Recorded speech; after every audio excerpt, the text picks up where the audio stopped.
Let's take a quick look at the agenda for today. We'll be moving through 1. Disruption of homeostasis. 2. Mediators of metabolic stress. 3. The catabolic phase explained. 4. Changes in body composition. And finally, 5. Enhanced recovery after surgery.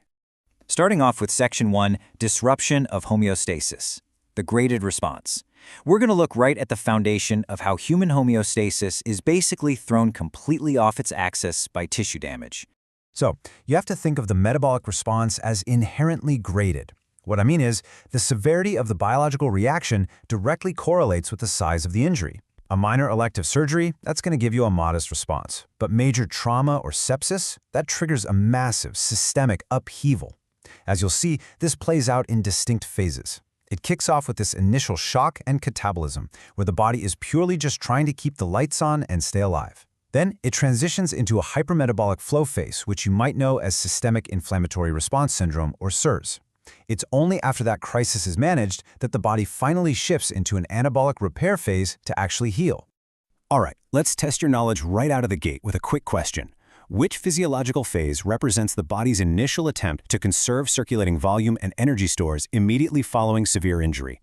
Is it A, the anabolic phase, B, the catabolic phase, C, the flow phase, or D, the resolution phase? If you guessed B, the catabolic phase, you hit the nail on the head. This phase hits in that crucial first 24 to 48-hour window. It's basically a brilliant evolutionary mechanism to put a pause on building tissue, anabolism, and prioritize immediate host defense. You'll see things like hypovolemia and a dropped basal metabolic rate because the body is essentially hunkering down to survive the acute insult. Moving right along to Section 2, Mediators of Metabolic Stress, Cellular and Neuroendocrine Pathways. Let's track the exact mediators driving this whole reaction. How does a single cut translate into a systemic whole-body alarm? Think about what happens when tissue is crushed or cut. Cells literally break open, and when they do, they spill these intracellular fragments called damage-associated molecular patterns, or DAMPs. DAMPs are basically your body's molecular alarm bells. Now, the innate immune system, specifically the macrophages, spot these DAMPs using pattern recognition receptors.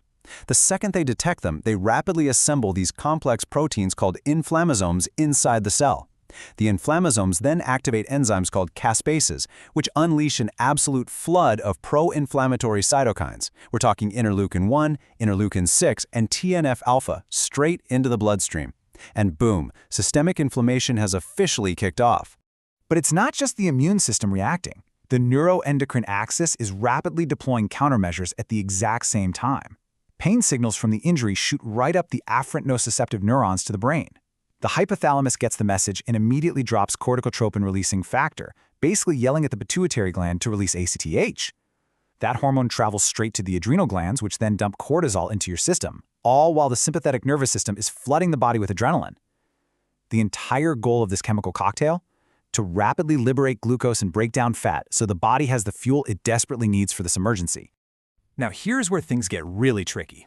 There's this incredibly delicate, almost precarious balance between the pro-inflammatory SARS and the anti-inflammatory CARs. Basically, the body tries to rein in the intense inflammation of SARS by releasing endogenous antagonists like IL-4 and TGF-beta. But this compensatory response, CARs, can actually overshoot, and when it dominates, it can tragically lead to severe immunosuppression. That leaves an already critically ill patient highly vulnerable to opportunistic, hospital-acquired infections. It's a real tightrope walk.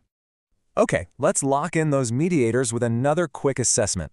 Which specific molecular fragments trigger the sterile systemic inflammatory cascade upon sensing tissue trauma? Is it A, specialized pro-resolving mediators? B, negative acute phase reactants? C, damage-associated molecular patterns? Or D, corticotropin-releasing factors? The answer is C, DAMPs. Like we just talked about, these alarmins wake up the innate immune system. They are literally the very first domino to fall in the complex pathway of sterile surgical inflammation. Jumping into Section 3, the catabolic phase explained, hypermetabolism and wasting. Here's where the biological theory becomes a very real clinical problem. So after the initial resuscitation, the patient hits this hypermetabolic flow phase. And honestly, during this time, standard critical care is basically fighting the patient's own hypermetabolism. Their energy expenditure absolutely skyrockets, going 15 to 25% above normal resting values. The central nervous system triggers a fever, and they develop this pronounced insulin resistance. It's wild. It actually mimics type 2 diabetes, which makes managing their blood sugar a nightmare. But the most drastic feature? The body literally starts tearing down its own peripheral skeletal muscle just to fuel the central organs and the immune system. Let's zoom in on how that muscle breakdown actually happens. Under catabolic stress, the microscopic destruction of muscle is ruthlessly efficient. It's driven predominantly by the ATP-dependent ubiquitin proteasome pathway.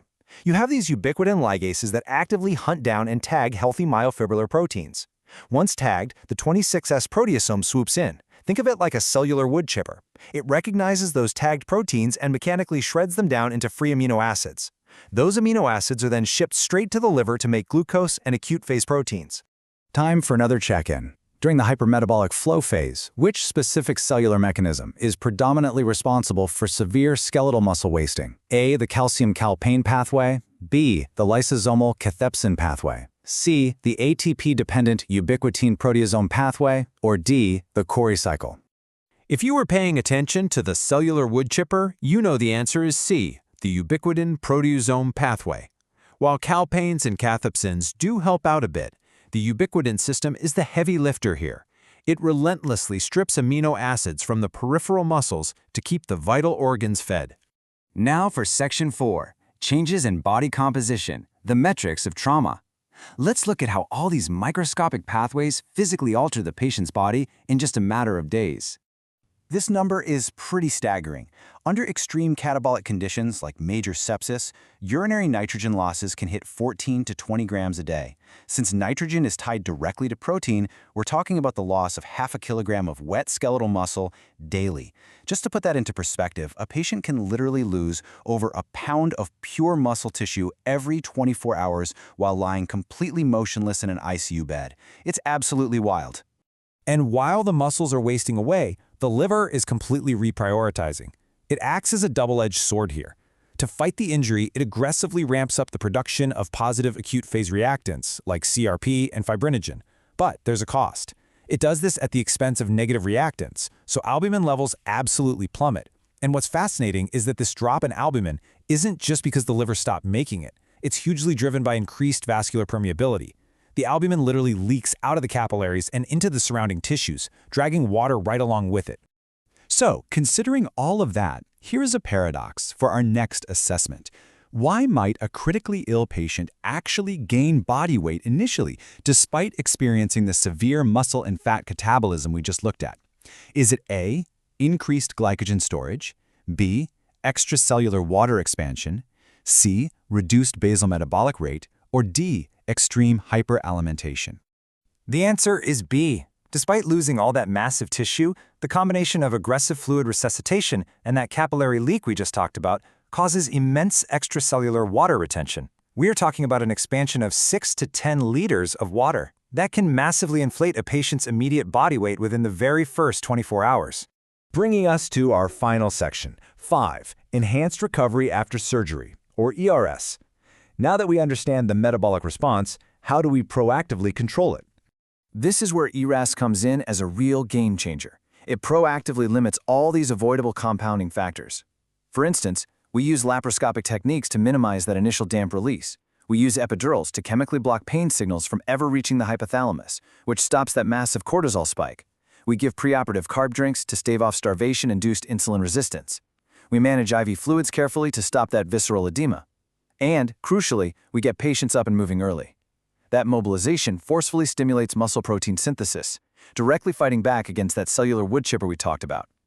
By putting all these pieces together, ERAS effectively blunts the metabolic stress response and can cut hospital stays by a massive 30 to 50%.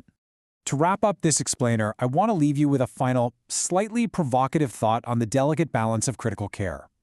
If this intense metabolic stress response evolved as a fundamental, millions of years old survival mechanism to keep humans alive, at what precise point does our modern pharmacological blockade of this response become a liability rather than a cure?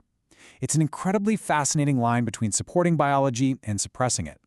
Thanks so much for joining me on this explainer, and I'll catch you next time.